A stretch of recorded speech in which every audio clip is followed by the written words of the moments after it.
Hello and good morning friends, welcome to CEC-UGC live lecture. Dear friends, you know that since long we have been carrying a series on operations research and under this I would say that it's a vast area under which we used to conduct numerous lectures, and through these numerous lectures we try to understand various topics. Today also we are going to understand about a very important topic that is Big M method. What is Big M method? For this we have again with us in our studios Dr. Subhash Kakkar. Dr. Kakkar is an eminent academician, as well as I would like to tell you all that he used to visit various institutions for the guest lectures, as well as with the help of his experience lots of students gain lots of knowledge. So first of all I would like to welcome Dr. Kakkar, and I hope that the way he used to deliver his lectures with excellent examples, this session is going to be one of the finest sessions. So first of all I would like to welcome Dr. Kakkar to the EduSet lecture. Welcome, sir. Thank you, Gitika, for giving an elaborate introduction to our viewers, and I welcome my viewers to this topic, and this topic is part of a series on operations research. And in this lecture, we shall be covering a method which is known as Big M method, and Big M method for solving our problems. And by now, we must have known about linear programming, and we have also known about simplex method.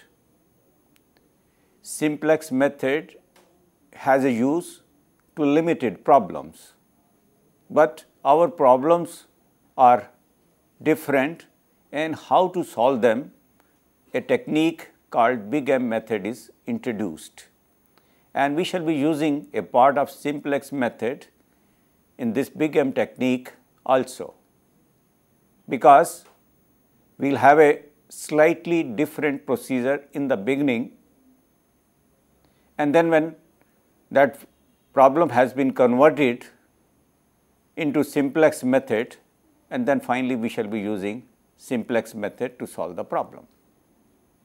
In simplex method, we have problems of maximization, and our constraints are of the nature of less than equal to,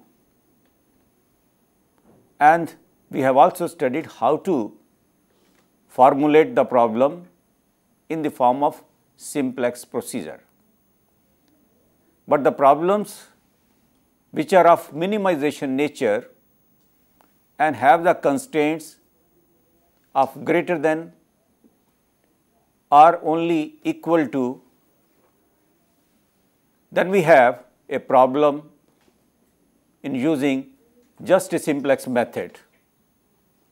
And we shall learn why there is a problem and what is a solution to it to get rid of that problem.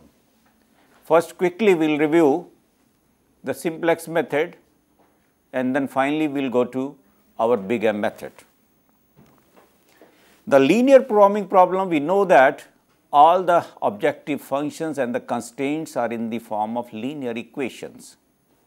Let us have an example.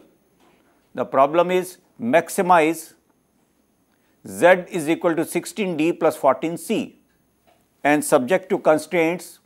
The first constraint is 2d plus c is less than equal to 16, and d plus c is also less than equal to 9, and c and d are greater than equal to 0. That is the non-negativity constraint. This is a simple problem, and this can easily be solved by simplex method. We will quickly review what this simplex method is, then we will go on to the Big M method. To change the inequalities, 1 and 2 into equations, we add slack variables S and T. This gives the equations in the form of 2D plus C is equal to 16. Here inequality has been converted to equations. That means we have added equal sign instead of inequality, because 2D plus C is less than 16. If it is less than 16, to make it equal to 16, we should add something to it, and we have added S to this equation, and we have removed the inequality sign and we have put the equal sign. And similarly, in the second equation, D plus C plus T is equal to 9. So, inequalities have been converted to equations. Now, our problem is redefined. The objective function maximize Z is equal to 16D plus 14C plus 0S plus 0T. Subject to the constraints 2D plus C plus 0T is equal to 16, D plus C plus 0S plus T is equal to 9.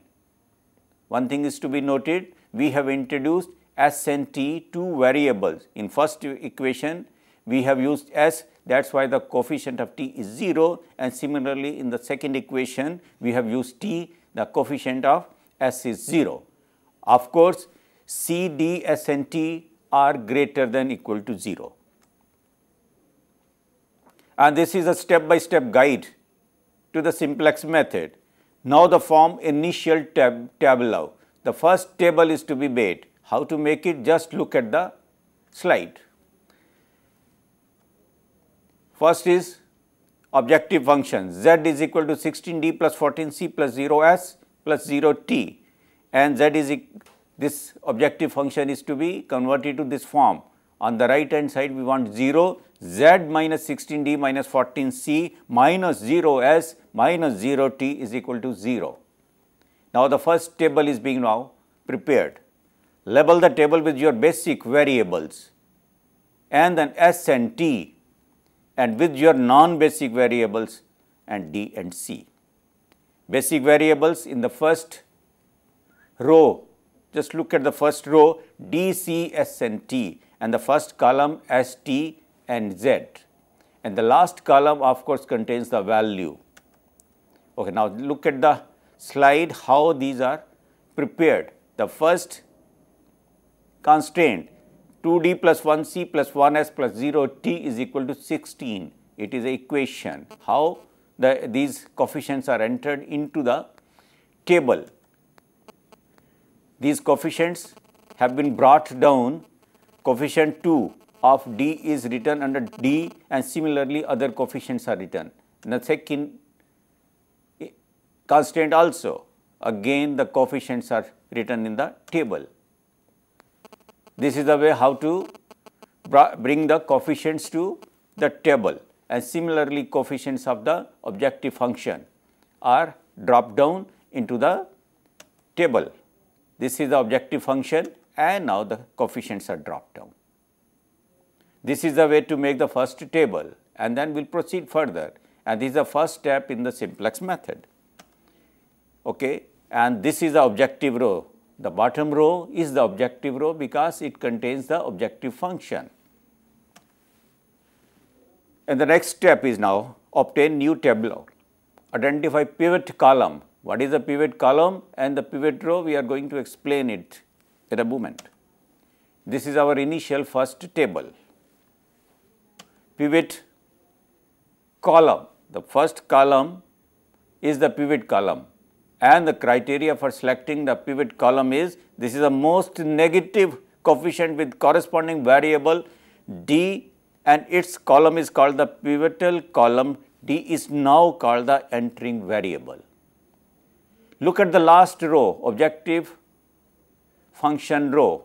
Look at the maximum negative value, and that value is that column is the pivot column. Minus 16 is the most negative value, and the variable is D. Variable D is the entering variable. Now, we have to see the pivot row also. For the pivot row, find the theta values. What are the theta values? We will see. look at this table. The last value column is 16, 9 and 0 and the corresponding pivot column is D column 2, 1 and minus 16. Okay, now 16 should be divided by 2 and 9 should be divided by 1. 2 and 1 are taken from the pivot column and values will be 8 and 9. Out of these 8, we will select the theta value. Identify positive entries in the pivot column. This is a procedure and divide each entry in value column by the corresponding positive entry in the pivotal column. This is what I told. Okay. So, this is the value in the value column and 9 is the value in the again value column. And now, identify pivotal row. How to identify? Just look at the procedure.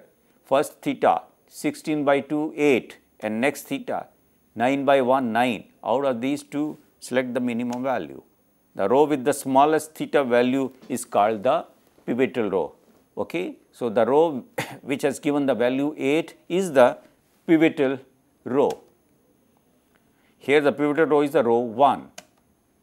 Let us go back to the table. Identify pivot now. This is the pivotal column and this one is the pivot row.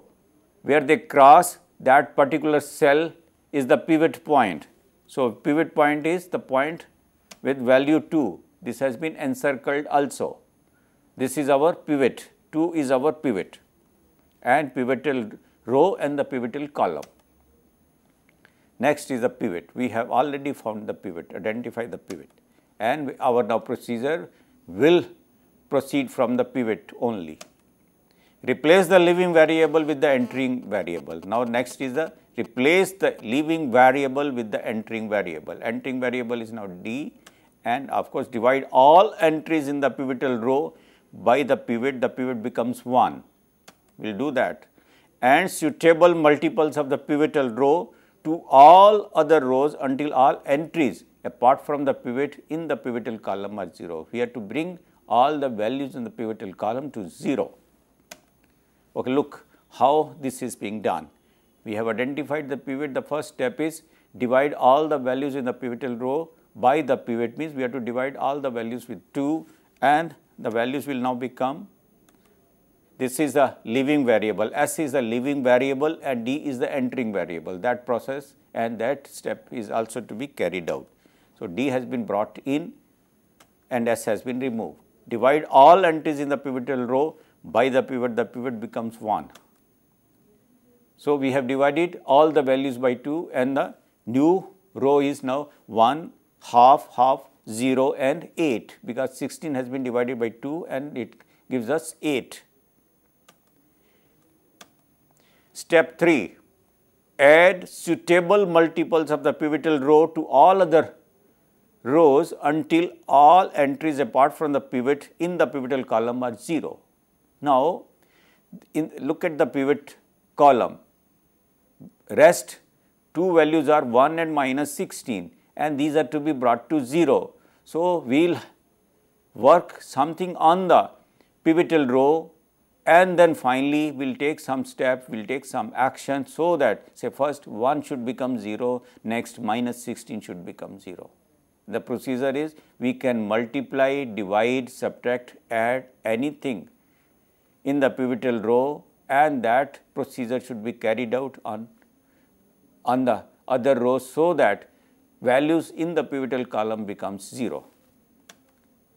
So, now row 2, we will half row 1, row 2 minus half of the row 1 that gives first 1 equal to 0 because row 2 is 1, row 1 half is 1, then it becomes 0. If we subtract both these two values, it gives us 0 value and the same will be done on all other values in that particular row. So, we will get the revised values will be first is 0, half, minus half, 1 and 1.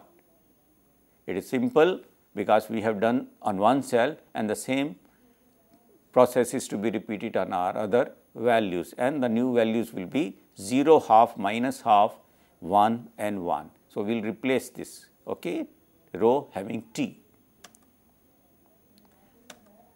Okay, this becomes now the row has been replaced by the revised row 0, half, half, 1, 1, and the same thing is to be done on the last bottom row, where we have the value minus 16, which is to be converted to 16, and the 16 is to be converted to 0. How we will do?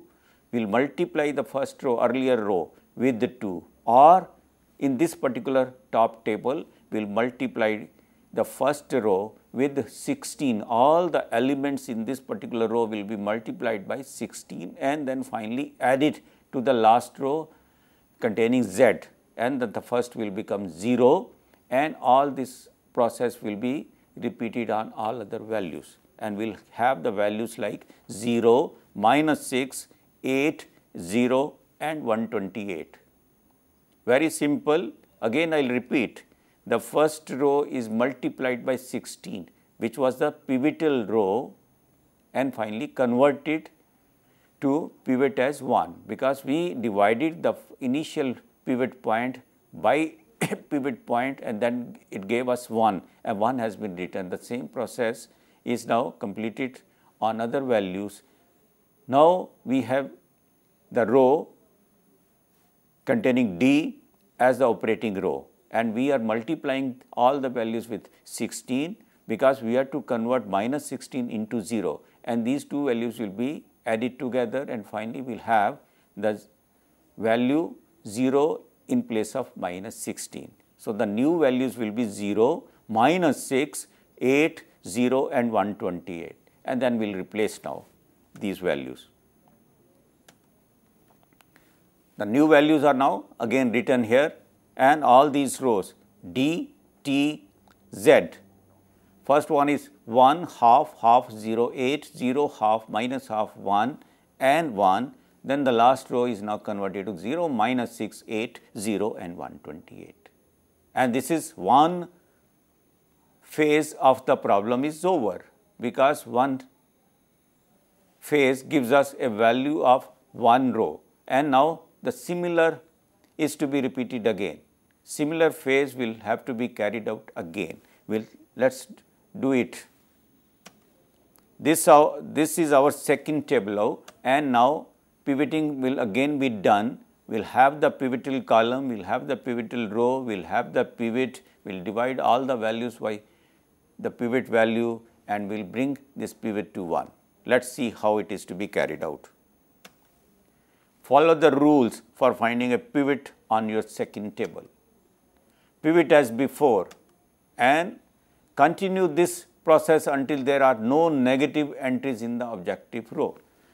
One thing to be noted here is this process is to be carried out till all the negative values in the objective row are brought to positive values or 0 value. No negative value should remain in the objective row. This is our procedure and this is our aim. First step we have done, we have brought minus 16 to 0, and now other negative values are to be brought to 0. This will be your final tableau. This is called the optimal tableau. Okay.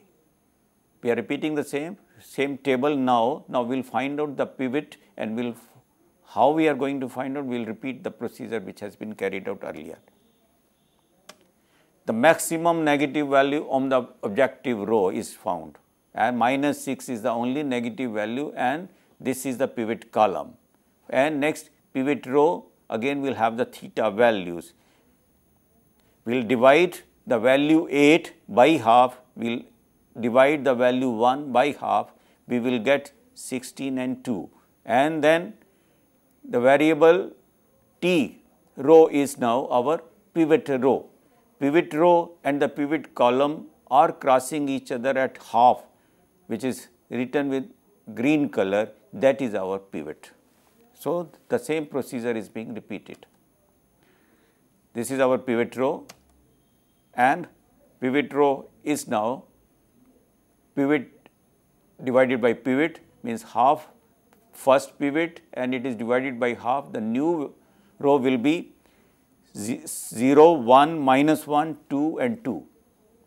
Now, point to be noted here is T is the leaving variable and C on the pivot column, variable C on the pivot column is the entering variable, and this process has already been carried out.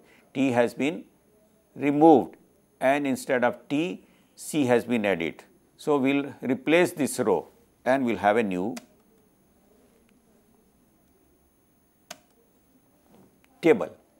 This table has first is D row, second is C row and the last is Z row, and these rows I will repeat 1 0 1 minus 1 and 7 and 0 1 minus 1 2 and 2 and the last objective row 0 0 2 and 12 and finally 140 in the last value row. Now, look at the objective row. We have to find out does it have any negative value. If it has negative value, again we have to do the same process, but our objective row does not have any negative value. If it does not have any negative value, that is a final solution to our problem. And now, final solution to our problem is what? The value for D is 7 in the value column, value of C is 2 in the value column and value of the objective function is 140. So, this is our solution. So, what is our optimal tableau? This is our optimal tableau. Again, D, C, S and T and value, and look at the objective function and its value is 140. Value for D is 7, value for C is 2, value for the Z is 140. Note there are no negative entries in the objective row. Can you see the solution? Yes, we can see the solution. What is the solution? Get the solution. What is the solution? Remember that since S and T are now non-basic variables, they are set to 0. In this particular solution, they are set to 0. The corresponding, the solution is S is 0, T is 0 and D is 7, C is 2 and Z is 140. This is our solution. In this particular problem, do not forget to put your solution back into the context of the problem. Z 140, 140 is the value of the objective function. The maximum profit is rupees 140, D is 7, C is 2. And to make this profit, the factory should produce 7 dolls and 2 cars. Actually, this problem belonged to a manufacturing unit which was in the business of manufacturing toys. 2 types of toys are manufactured by the factory and the toys are dolls and cars. And the constraints were given and the objective function depending upon the profit. Each doll gives, each car gives what's there. So, we were supposed to maximize the profit and we have done it. Our maximum profit is 140 by producing 7 dolls and 2 cars on daily basis. Up to this point we have seen, constraints of less than, like capacity constraints. We have a constraint on the capacity. We cannot increase the capacity, there is a limit to the capacity available. So, our usage of the capacity should be less than or equal to that particular value which has been given to us. And the constraints were of less than or equal to variety. But in certain cases, and the problem was also of maximization, but our problems can be of a different nature also. We can have our constraints greater than equal to, and we can have our objective function where we have to minimize something, like waste generation is there in the factory, we want to minimize the waste. So, how to solve the problem? This particular method which we have seen so far is called simplex method, and this simplex method is used to maximization problems and where the constraints are of less than equal to. And now look at the constraint. If say for example, their constraint is 5x plus 3y greater than equal to 100, and now in this particular constraint we have changed the inequality sign from less than equal to greater than equal to. If we use the same technique like we used surplus variables like st in our earlier example, 5x plus 3y minus s minus t is equal to 0, and this process has converted inequality into equality, because this was the first step in the process of simplex method. If we use the same process, we will get the equation 5x plus 3y minus s minus t equal to 100.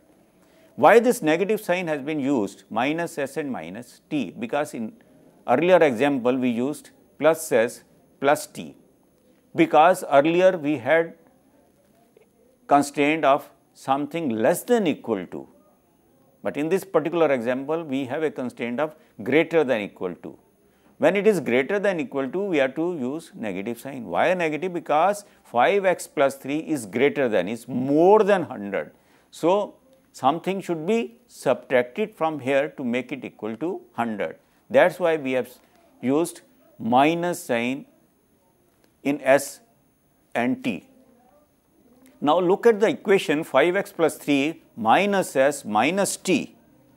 When this is the case, when x is equal to 0, y is equal to 0, minus s minus t is equal to 100. So, s and t must be negative values, only then we can have negative answer. But this is against our non-negativity constraint. We want that s and t should be greater than equal to 0. So, we are failed in our first assumption. So, we cannot use the simplex method which we have studied so far. Now, what is that method which can be used to solve these kind of problems? And that method is Big M method. In this case, we shall be using artificial variable technique and Big M method. Of course, today we are going to discuss Big M method. Let us see, if in a starting simplex Tableau, we do not have any identity submatrix, that is an obvious starting basic feasible solution, then we introduce artificial variables to have a starting VFS. This is known as artificial variable technique.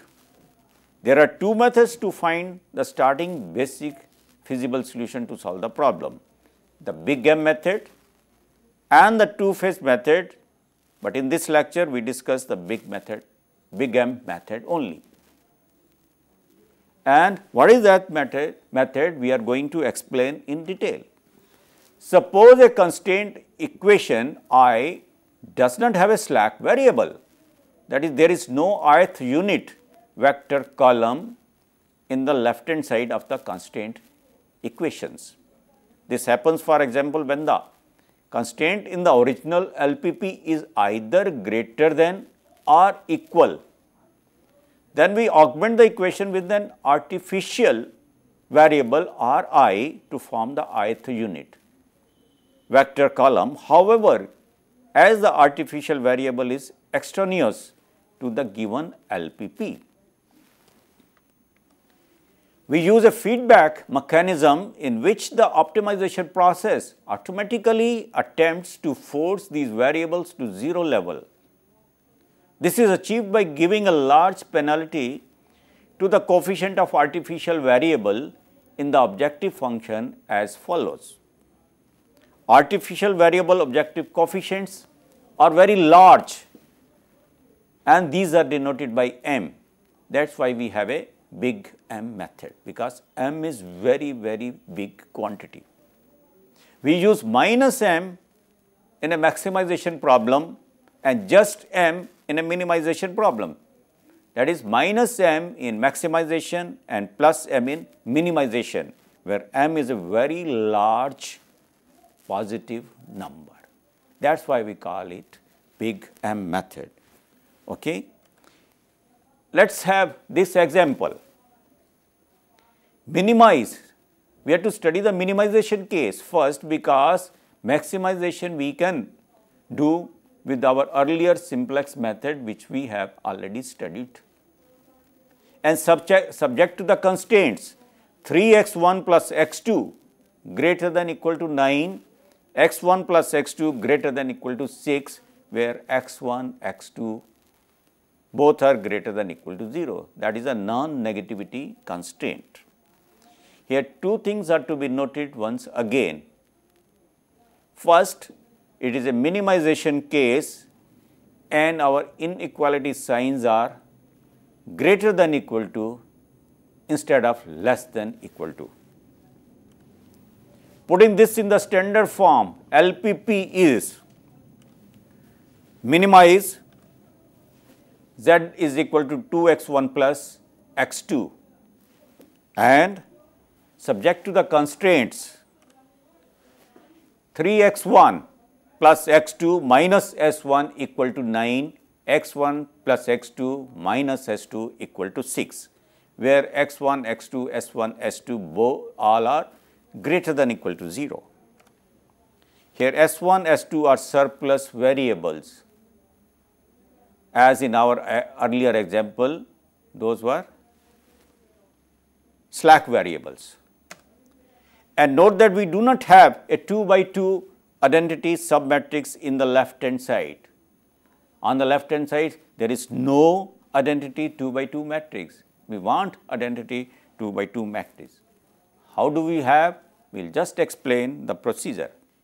Introducing the artificial variables.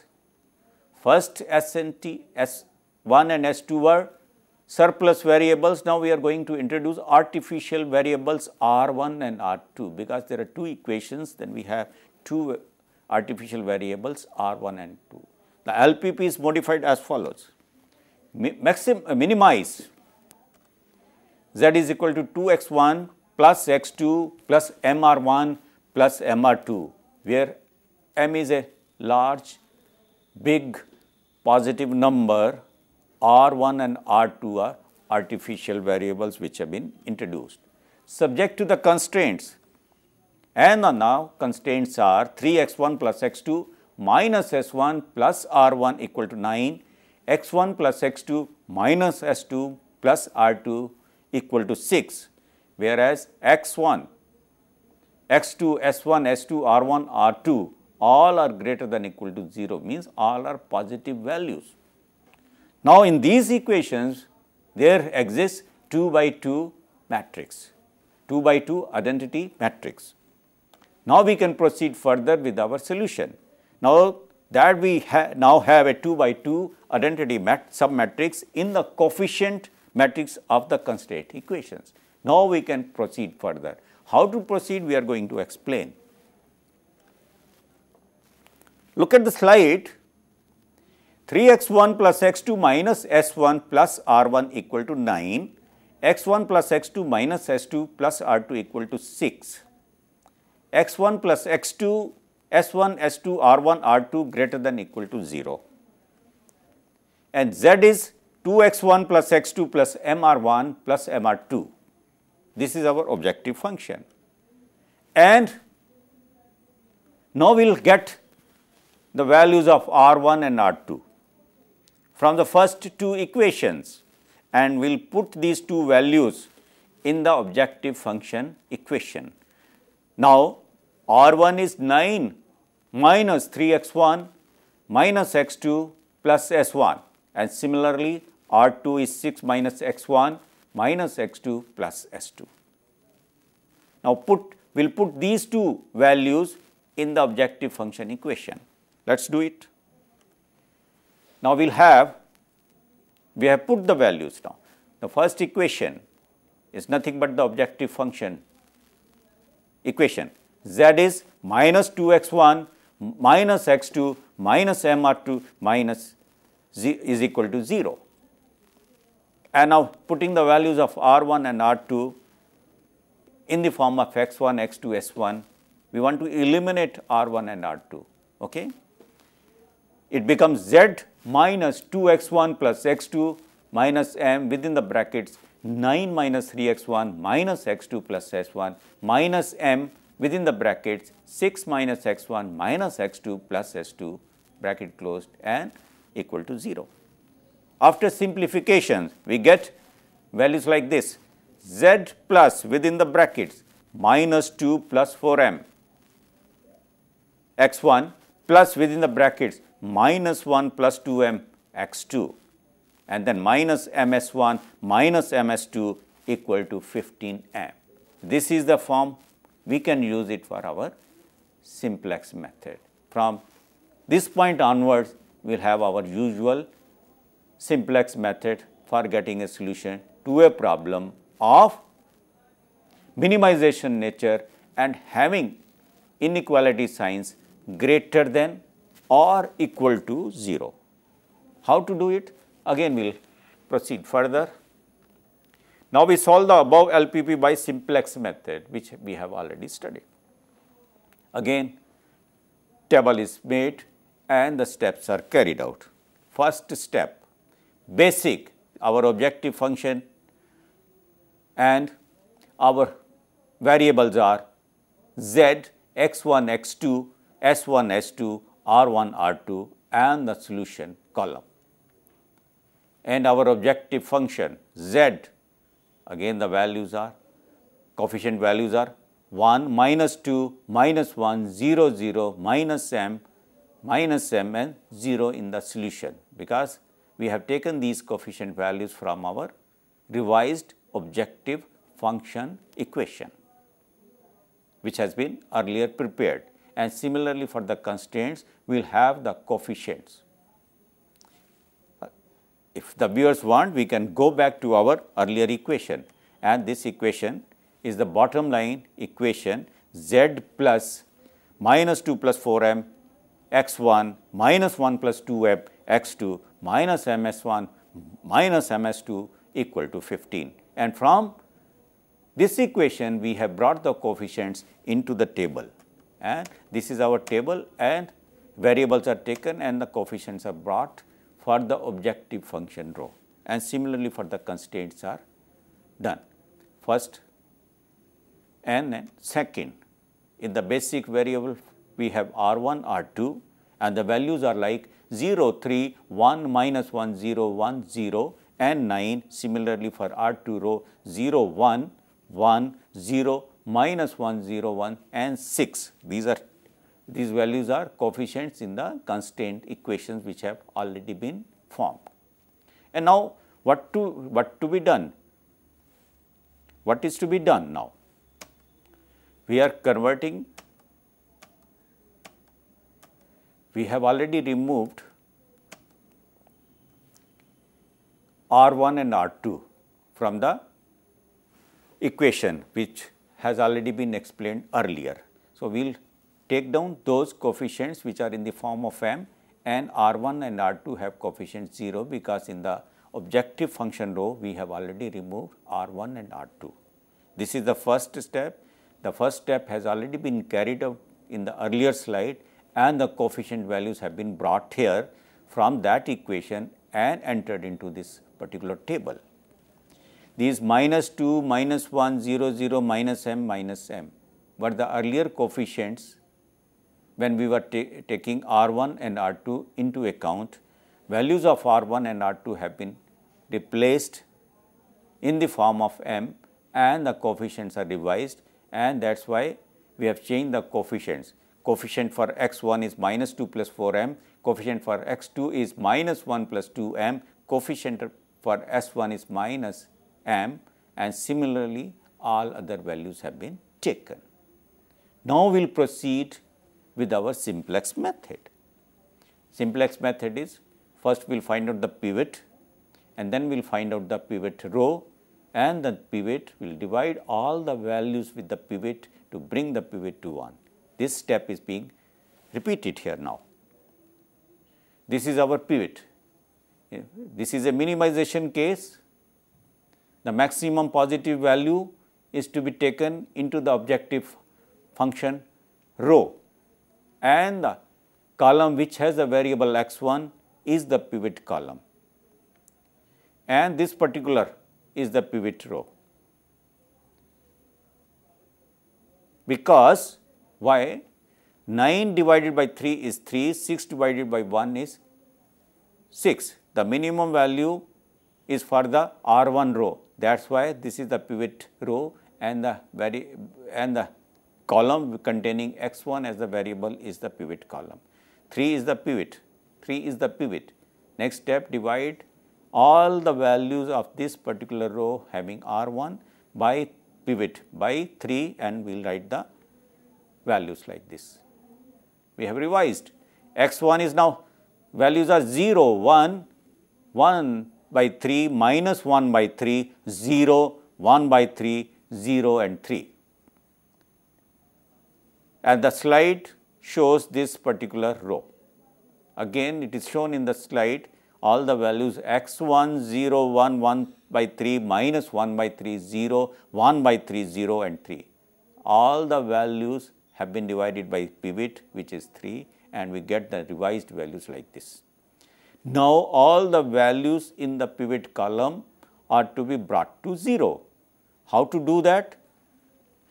We have to have the operations on this pivot row and subtract or add in other rows, so that all the values are brought to 0. We have brought the row containing z 0 in the pivot column. How we have done?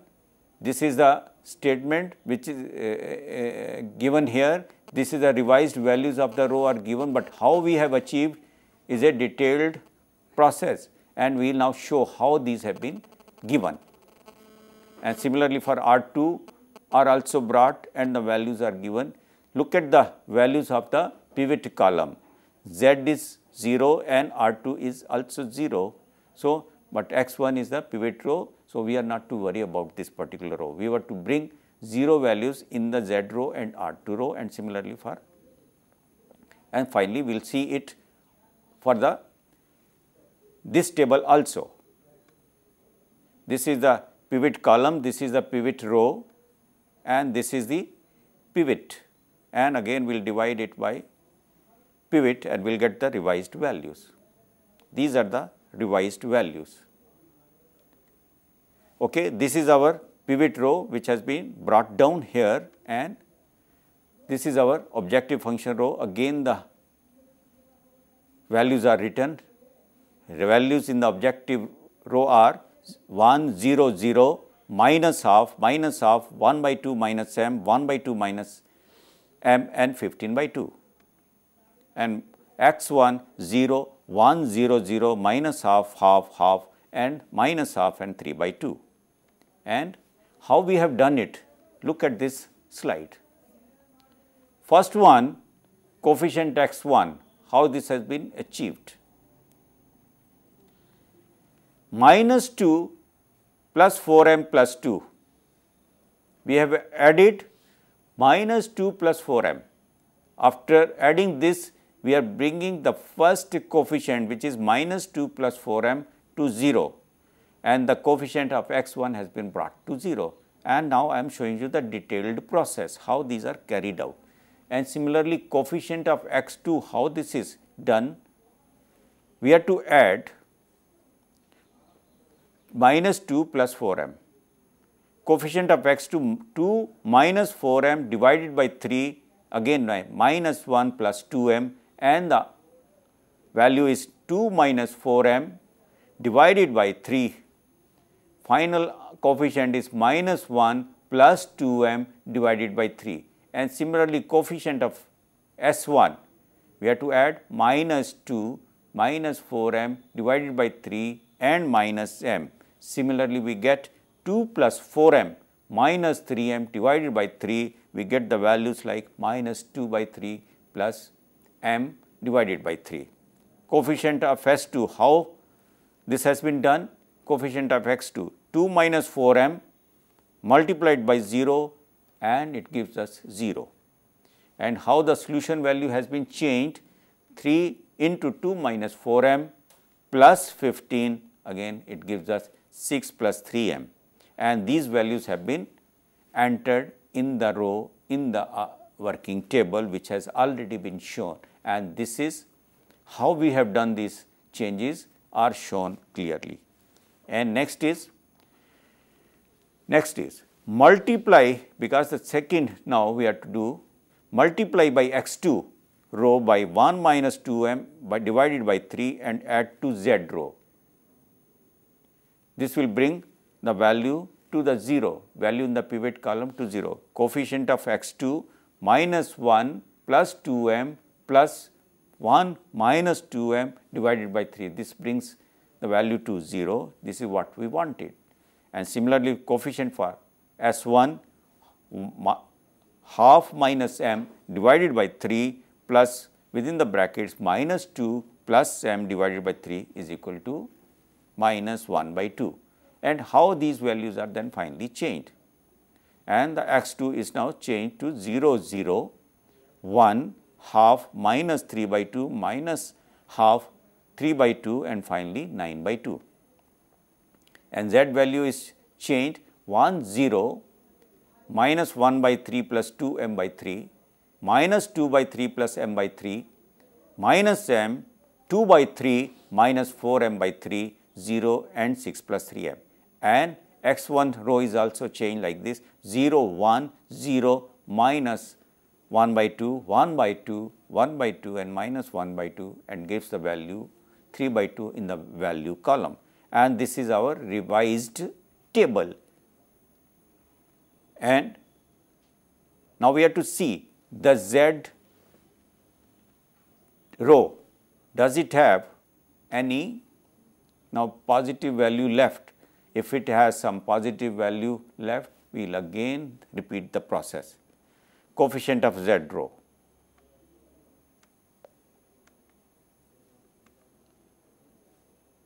Again, we will now revise, because we want that all the entries in the z row should be negative, because it is a minimization case. In our earlier example, we wanted all the values in the objective row should be positive, all negative values should be removed. Here in this case, we will remove all the positive values. Now, we have to multiply by x2 row by 1 minus 2m divided by 3 and add to z row. Coefficient of S2 is now 1 minus 2m multiplied by 3 by 2 and then 1 by 3 and minus m, which gives us only minus 1 by 2. Coefficient of R1. Now, look at the coefficient of R1, because we have to get the revised values. Coefficient of R1 in this case is minus 1 by 2 multiplied by within brackets 1 minus 2m multiplied by 1 by 3 n plus 2 minus 4m and then multiplied by 1 by 3. This gives us minus 1 plus 2m plus 4 minus 8m within brackets multiplied by 1 by 6 and then equal to 1 by 2 minus m. And this is a revised coefficient now. Coefficient of z row calculations. We will show you how the calculations are carried out and how the calculations for x1 row are carried out and how the calculations for x2 row are carried out. In this case, multiply x2 row by 1 minus 2m divided by 3 and add to z row. Coefficient of R2 is calculated like 3 by 2 into 1 minus 2m by multiplied by 1 by 3 equal to 1 by 2 minus m, and solution value 9 by 2 multiplied by 1 minus 2m multiplied by 1 by 3 plus 6 plus 3m, and finally we get 3 minus 6m, and this is of course within the brackets, plus 12 plus 6m multiplied by half, and then it gives 15 by 2. So, this is a value in the solution column. Let us see it again. Once again we want to see, so that we are thorough with the method, we are thorough with the solution also. Let us go to the previous slide, or let us see particular this table. Here we have to change the coefficients of x1, x2, s1, s2, r1, r2 and the solution value. Let us go to the previous slide. In this slide, we see the z coefficients already given are 1, 0, minus 1 by 3, plus 2m by 3, and the next coefficient is minus 2 by 3 plus m by 3, plus minus m, and then 2 by 3 minus 4m by 3, 0 and 6 plus 3m. The point is the pivot column values are brought to 0 except for pivot row. How we have to do, and the complete procedure has been shown here. We are doing it, we are doing a process of multiply x2 row by 1 minus 2m by 3 and add to z row. Let us see how the coefficient of S2 is calculated with this process. We are multiplying the cell value in this particular row by 1 minus 2m divided by 3, and the same has been written here, 1 minus 2m again multiply by 1 by 3 or divided it by 3, and this gives us, and then we have to subtract m from it. This gives us, after simplification, minus 1 by 2, and the coefficient of R1 is calculated in the same procedure. Minus 1 by 2 into within brackets 1 minus 2m multiplied by 1 by 3, because we have to multiply each cell with a constant value which is 1 minus 2m by 3, and the same is being repeated here. Let us see it again, coefficient of R1 minus 1 by 2 into within brackets 1 minus 2m multiplied by 1 by 3 plus again 2 minus 4m within brackets multiplied by 1 by 3. What we get after simplification, minus 1 plus 2m plus 4 minus 8m multiplied by 1 by 6 and then equal to 1 by 2 minus m. And next slide we are going to see for other values like value for x2, value for r2 and the solution, and we have to repeat the same procedure, that is by multiplying all the cell values by 1 minus 2m divided by 3 and add to z row. Coefficient of r2 is calculated like this, 3 by 2 into within brackets 1 minus 2m multiplied by 1 by 3, and we get half minus m. Solution value is nothing but 9 by 2 into within brackets 1 minus 2m by multiplied by 1 by 3 plus within brackets 6 plus 3m. Finally, we get 3 minus 6m plus 12 plus 6m multiplied by 1 by 2, and that equals 15 by 2. This is the detailed calculation, okay, and this is a rough work viewers are to carry out on their own, and all these values are then finally to be transferred to our previous table. And how these are done? Again, these are demonstrated here. This is x2 row, we get the values, and this is the z row, and how these are values are revised. Revised values are shown in the bottom 3 lines, x1, x2, z row, and the values are, I will repeat the values, 0, 1, 0, minus 1 by 2, 1 by 2, 1 by 2, minus 1 by 2, and value in the solution column is 3 by 2. Again for the x2 row, 0, 0, 1, 1 by 2, minus 3 by 2, minus 1 by 2, 3 by 2, and the value in the solution column is 9 by 2. Z, the values are 1, 0, 0, minus 1 by 2, minus 1 by 2, minus 1 by 2, minus 1, and 1 by 2 minus 15, and the value in the solution column is 15 by 2. Now look at the values in the objective function row, which is a z row. Look, all these values are negative values. And we wanted only negative values. Look, either it is 0 and then first is 0, second is 0, again third is minus 1 by 2, again minus 1 by 2, other values 1 by 2 minus m. Because m we have taken as a very large number, the final value will be negative only. Similarly, 1 by 2 minus m for R2 coefficient is also negative value. So, this gives us our final solution. The value of x1 is 3 by 2, value of x2 is 9 by 2 and value of the objective function is 15 by 2.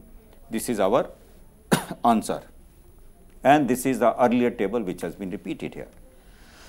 Now that we have got the optimal solution to the given problem, and which is as follows: x1 is 3 by 2, x2 is 9 by 2 and optimal z, the minimum value is 15 by 2. So, this is our solution to our problem. Our problem was what?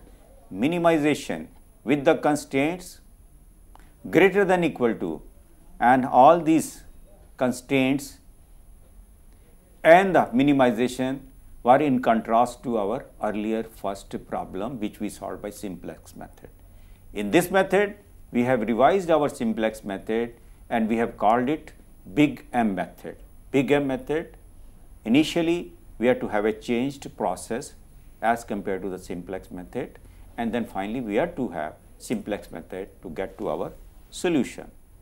So, this has been explained how to solve the minimization problem and the problem having constraints of greater than equal to, and this is called big M method. In future, we will have more examples on big M method so that our viewers get conversant with this method and they should be able to solve their problems on their own. I have taken all the efforts, I have done all the homework and all the rough work in front of my viewers so that they understand the process and procedure what is to be carried out in big M method. I hope the things are clear, and in future we will have more examples and I will explain the same method so that people get expertise in solving the problems using big M method. Definitely, sir. The way you have delivered the lecture, the entire lecture was very productive. I hope that all the students might be able to understand, as well as they would be able to coordinate with their coursework, their professional courses or the subjects which they are studying. Thank you, sir. Thank you so very much. And I would like to tell you all that Dr. Kakkad would be again with us tomorrow and we would be discussing on dynamic programming. Yeah. Thank you, sir. Thank you so very much.